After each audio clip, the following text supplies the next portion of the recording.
नमस्कार दोस्तों, मैं मनोज गुप्ता आपका स्वागत करता हूं हमारे चैनल पे। दोस्तों, आज जिस कंपनी की बारे में मैं आपसे चर्चा करने वाला हूं वो फार्मास्यूटिकल सेक्टर को बिलोंग करती है। एक ऐसी कंपनी जिसका 94% रेवेन्यूज का हिस्सा UK, US, Australia, New Zealand, Europe जैसे रेगुलेटेड मार्केट से आता है। ये कंपनी मेजरली जेनेरिक दवाइयों के व्यापार में इन्वॉल्व है। जी हाँ दोस्तों, मैं आपसे बात कर रहा हूँ मार्क्संस फार्मा लिमिटेड के बारे में, वो जिसके हेडक्वार्टर्स मुंबई में है। दोस्तों, उस कंपनी को लिस्टेड एंटिटी का स्टेटस प्राप्त करे हुए 15 साल से भी ऊपर हो चुके हैं, लेकिन अगर मैं बात करूं पिछले 15 सालों की, तो उसमें से स्टार्टिंग के 10 साल इसके लिए काफ़ी कठिनाई पूर्वक रहे। उस दौरान इसने बहुत सारी कंपनीज को एक्वायर किया, बहुत सारा इनके ऊपर लोन था, जिसको चुकाते चुकाते इनको ऑलमोस्ट 15 साल मोटा मोटा लग गए।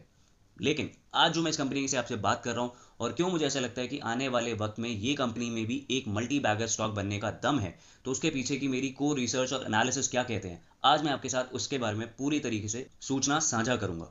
लेकिन उससे पहले आप लोगों से बस एक छोटा सा प्यारा सा सविनय निवेदन, अगर ये वीडियो आपको पसंद आए तो कृपया करके चैनल सब्सक्राइब जरूर कर लीजिएगा, ताकि हमारा साथ लगातार इसी तरह से बना रहे दोस्तों। तो दोस्तों, सबसे पहले समझते हैं मार्क्संस फार्मा के इवोल्यूशन के बारे में। दोस्तों, सन 2005 के अराउंड से लेकर 2009 तक इन लोगों का इन्वेस्टमेंट फेज रहा था। इस दौरान इन्होंने 3 बड़ी कंपनीज को एक्वायर किया था अलग अलग देशों में। अब क्योंकि परेशानी ये रही कि जिन कंपनीज को इन्होंने एक्वायर किया उसमें जो इनको एक्सपेक्टेड था कि जो स्टेटस इंटीग्रेशन करने के बाद जिस तरीके से स्पीड और रफ्तार इनकी बढ़ेगी मार्केट में, वो उतनी नहीं बढ़ी। तो उस दौरान तकरीबन 2010 से लेकर 2012 तक इनका कंसोलिडेशन फेज ही रहा और ये अपनी एक्सपेक्टेशन के हिसाब से ज़्यादा अच्छा परफॉर्म नहीं कर पाई थी। साथ ही साथ उस दौरान ग्लोबल फाइनेंशियल क्राइसिस होने की वजह से इनको फॉरेक्स मूवमेंट में बहुत ज़्यादा परेशानियों का सामना करना पड़ा था। 2013 से 2016 तक इन लोगों का रिकवरी फेज स्टार्ट हो गया। इस दौरान इन्होंने टाइम कैप लेबोरेटरीज नाम की एक बेहतरीन कंपनी को एक्वायर किया। साथ ही साथ इन लोगों ने टारगेट किया कि इनकी जो जो लायबिलिटीज बहुत ज़्यादा बढ़ चुकी हैं उनको धीरे धीरे रिड्यूस किया जाए। इन्होंने उस दौरान बहुत सारे अपने डेट्स को रीपे किया, अपनी ऑपरेटिंग परफॉर्मेंस को लगातार इंप्रूव करने का स्टेटस रखा, और उसी रिकवरी फेज के दौरान इन्होंने 10 से भी ज़्यादा नए ड्रग्स के लिए अपना अप्रूवल एक्वायर कर लिया था। तो दोस्तों, ये तो था इसके पिछले 10 साल 2005 से लेकर सन 2016 तक। लेकिन क्यों मुझे लगता है कि अब जो इसका पोटेंशियल बढ़ना है वो क्यों बढ़ना है, उसके पीछे के कुछ एक कारण हैं, जो कि है इसके ग्रोथ फेज से रिलेटेड। दोस्तों, पिछले 4 साल में इन्होंने पहली बार फाइनेंशियल ईयर 2019 में 1000 करोड़ से ऊपर का रेवेन्यू बुक किया है। और इस सब चीज़ों के बीच में सबसे इंपॉर्टेंट चीज़ ये रही कि इस कंपनी ने finally debt free status acquire कर लिया है। जी हाँ दोस्तों, इसके सारा डेट जो भी इसके सर पे था इन्होंने वो चुका दिया है। डेट एक ऐसी चीज़ है दोस्तों जो कि एक बेहतरीन से बेहतरीन कंपनी की भी कमर तोड़ सकता है, जो कि इस कंपनी के साथ भी बहुत सालों तक होता रहा। लेकिन क्योंकि इस कंपनी ने अब अपने सारे डेट्स को चुका दिया है, यहाँ पे एक ग्रोथ का अलग ही पोटेंशियल अब निकलना एक्सपेक्टेड है इस कंपनी के द्वारा। अब दोस्तों, जान लेते हैं थोड़ा बहुत इनके बिजनेस के बारे में। दोस्तों, 2 तरीके की ड्रग्स में ये लोग डील करते हैं। Number 1, OTC. ओटीसी का मतलब होता है ओवर द काउंटर ड्रग्स। दूसरा होता है प्रिस्क्रिप्शन, वो जो कि आपको डॉक्टर प्रिस्क्राइब करके लिख के देते हैं। ओटीसी का इनका रेवेन्यू रहा है मोटा मोटा 55%। वहीं दूसरी ओर प्रिस्क्रिप्शन ड्रग्स का इनका रेवेन्यू रहा है 45% FY20 का। जहां तक ज्योग्राफी की बात की जाए दोस्तों, तो सबसे बड़ा इनका जो एक्सपोर्ट सेंटर है वो है यूके एंड यूरोप। वहां पे इन्होंने पिछले क्वार्टर में अपना ऑलमोस्ट 43.5% रेवेन्यू बुक किया है। जहां तक रही बात दवाइयों की, तो दोस्तों इनके सबसे ज़्यादा जो चीज़ बिकती है वो इनके पेन किलर्स और इनकी एंटी डायबिटिक की मेडिसिन। साथ ही साथ इनके रेवेन्यूज में कार्डियोवेस्कुलर से रिलेटेड दवाइयां और कफ एंड कोल्ड और गैस से रिलेटेड दवाइयों का भी एक इंपॉर्टेंट योगदान है। अब बताता हूं दोस्तों आपको इसके एक यूएसपी के बारे में। इनका जो सबसे ज़्यादा नीश फॉर्मुलेशन है वो सॉफ्ट जेल सेगमेंट में। अब इस सॉफ्ट जेल सेगमेंट से रिलेटेड इनकी स्ट्रैटेजीज को समझते हैं दोस्तों। सबसे पहली चीज़, इसमें कंपटीशन बहुत ज़्यादा लिमिटेड है, और साथ ही साथ क्योंकि इसमें कैपिटल एक्सपेंडिचर की हाई रिक्वायरमेंट रहती है, तो उसके चलते बहुत सारे कॉम्पिटिटर्स इसमें एंटर नहीं कर पाते हैं। साथ ही साथ अगर आप यूएस की बात कर लें तो यूएस अकेले ही $9 बिलियन का मार्केट का पोटेंशियल रखता है। वहाँ यहाँ पे लोग बहुत तेज़ी से बढ़ रहे हैं। साथ ही साथ यूएस मार्केट में इनके 6 नए अप्रूवल्स अभी पेंडिंग है, इन्होंने फाइलिंग कर दी है। जैसे इनके अप्रूवल पॉजिटिवली एक्सेप्ट कर लिए जाते हैं, इन लोगों का डायमेंशन इस वाले मार्केट में और भी तेजी से बढ़ेगा। उसके लिए इन लोगों की पहले से ही तैयारियां तैयार हैं। गोवा में इन्होंने एक सेटअप पूरी तरीके से कर लिया है, जिसका potential almost 2.4 billion soft gel capsules बनाने का 1 साल के अंदर अंदर तय है। तो दोस्तों, ये थी इनकी डिटेल में जानकारी इनके बिजनेस के बारे में। अब मैं आपको बताता हूँ इसके स्टॉक से रिलेटेड इसके फाइनेंशियल और इसके टेक्निकल एनालिसिस क्या कहते हैं। कल फ्राइडे के दिन इसका स्टॉक 46 रुपीज़ एंड 15 पैसे पे क्लोज हुआ है। वहीं दूसरी ओर इसकी बुक वैल्यू 15 रुपीज़ एंड 86 पैसे है। वॉल्यूम ट्रेड की अगर मैं बात करूँ फ्राइडे के दिन की, तो 1.2 करोड़ से भी ज़्यादा इसमें वॉल्यूम ट्रेड हुई, और सबसे रिमार्केबल बात जो उसमें रही वो ये कि उसमें 53% से भी ज़्यादा की डिलीवरी उठाई गई है। जी हाँ दोस्तों, ये क्लियर इंडिकेशन है कि लोग अभी भी इसमें बाय पोजीशन में ही ज़्यादा इंटरेस्टेड हैं। वहीं दूसरी ओर इसकी मार्केट कैपिटलाइजेशन 1800 करोड़ से ऊपर की है। प्रमोटर शेयर होल्डिंग की अगर मैं बात करूं तो 48% से भी ज़्यादा प्रमोटर की होल्डिंग शुरू से ही मेंटेन्ड है। अगर कंपनी पीई को कंपेयर किया जाए इंडस्ट्री पीई के साथ, तो इस टाइम ये काफ़ी ज़्यादा अंडर वैल्यूड है। एक तरफ जहां इंडस्ट्री पी 35.66 है, वहीं दूसरी ओर कंपनी पी महज 12.78 ही है।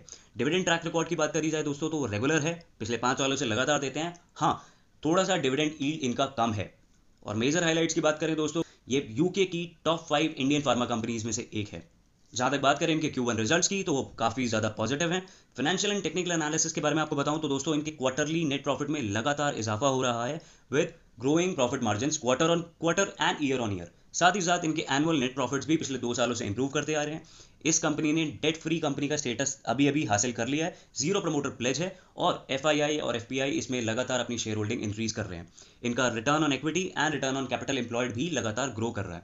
जहां तक बात करूं टेक्निकल एनालिसिस की तो रिलेटिव स्ट्रेंथ इंडेक्स इनका 72, वो जो कि बुलिश पोजीशन शो करता है। स्टोकेस्टिक एंड विलियमसन रेशियो की बात करें तो वो भी यहाँ पे ओवरबॉट पोजीशन शो कर रहे हैं। और उसके पीछे का बहुत बड़ा रीजन दोस्तों ये है कि अगर आप फ्राइडे का दिन छोड़ दो तो उससे पहले के पिछले 7 दिन में इसमें सिर्फ बायर्स ही बायर्स थे। ये लगातार ग्रो करता हुआ शेयर रहा है पिछले 7 दिनों में। जो करेक्शन इसमें आई है वो फाइनली फ्राइडे के दिन ये शेयर थोड़ा सा स्टेबल हुआ है और इसमें करेक्शन आई है जिसके चलते वो उस दिन माइनस पे बंद हुआ है। अब दोस्तों साथ ही साथ थोड़ी सी अंडरस्टैंडिंग ले लेते हैं इसके फाइनेंशियल्स और इसके बैलेंस शीट ट्रेंड्स के बारे में भी। तो दोस्तों मार्च 20 के मुकाबले जून 20 में इनके नेटवर्थ में काफी इजाफा हुआ है। वहीं दूसरी ओर इनका कैपिटल एम्प्लॉयड भी बढ़ा है, साथ ही साथ इनका कैश और बैंक बैलेंस भी बढ़ा है। इन्वेंट्री की अगर मैं बात करूं तो वो भी इनकी बढ़ी है। वर्किंग कैपिटल साइकिल इनका थोड़ा सा बढ़ गया है। जहां तक बात करें इनके रिटर्न ऑन इक्विटी की तो मार्च 20 के मुकाबले 18.6 से बढ़कर जून 20 में 20.8 हो गया है। रिटर्न ऑन कैपिटल एम्प्लॉयड की बात करें तो मार्च 2020 के 24.5% से बढ़कर जून 20 में वो 27.1% हो गया है।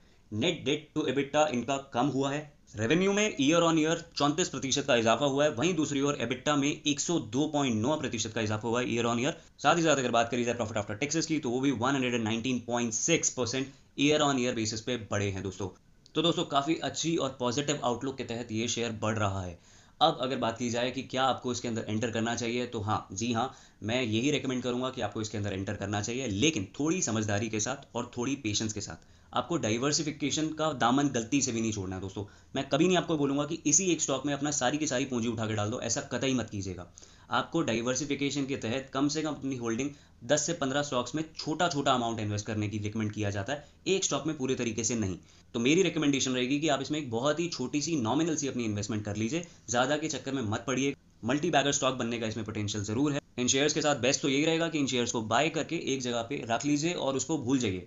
सिर्फ एक चीज़ का आपको ख्याल रखना है कि इनके हर बार जो हर क्वार्टर इनके क्वार्टरली रिजल्ट जो रिलीज होंगे उनके ऊपर एक अपनी आंख लगाए रखना। बस वो देखते रहना कि ये कंपनी ग्रो कर रही है कि नहीं, क्योंकि अगर ये कंपनी के फंडामेंटल्स ग्रो करेंगे तो डेफिनेटली इसका स्टॉक भी धीरे धीरे ग्रो करता चला जाएगा। आपको उसके लिए निश्चिंत रहना है। लेकिन वो जो एक पैनिक की सिचुएशन होती है कि जी मार्केट में 15% बढ़ गया, 20% बढ़ गया, क्या हम निकल जाएं, तो वो वाले केस में आपको इसकी मैक्सिमम पोटेंशियल नहीं मिल पाएगी दोस्तों।